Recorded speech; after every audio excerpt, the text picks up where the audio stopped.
Здравейте, приятели! Сега се намираме в зоопарка на Рим. Там се бият пингвини и си играят. Както виждате, тук има доста пингвини.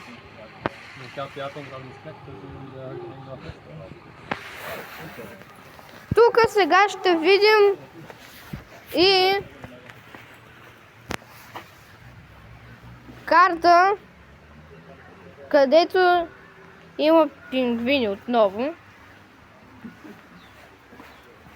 Тук можем да видим пингвините, когато плуват, обаче сега не плуват, просто си почиват. Ето и там виждаме карта на пингвините в океаните. Този трябва да е най-малкият пингвин миньор, който се намира в Нова Зеландия и в някои части на Австралия. Този се намира на Галапагоските острови. Ето е и там. И се казва пингвин на Галапагос. Ето този пингвин се среща в Южна Африка. Този пингвин се среща около Чили.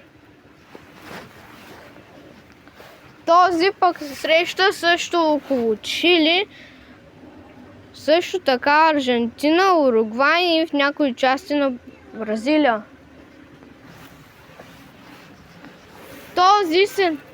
Този се намира в някои части на някои острови.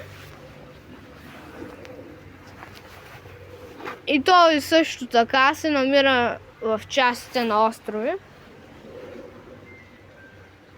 Този се намира в частите на острови в Южния океан. Този пак до Нова Зеландия. Пингвин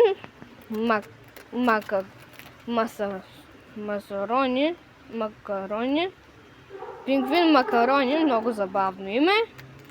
Както виждате, може да се срещне от Южна Америка до Мадагаскар.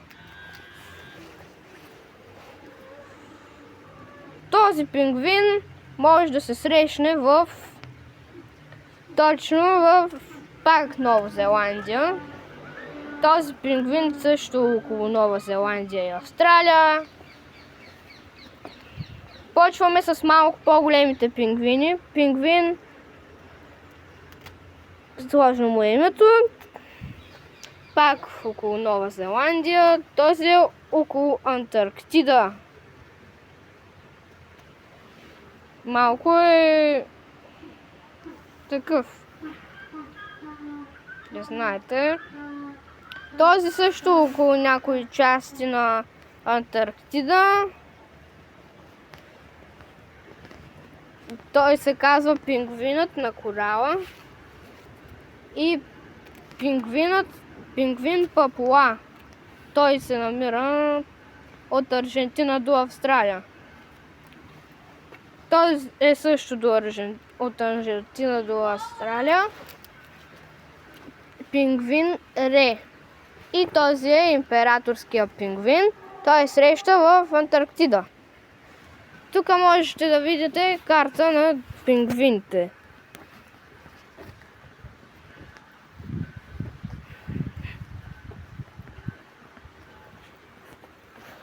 Така.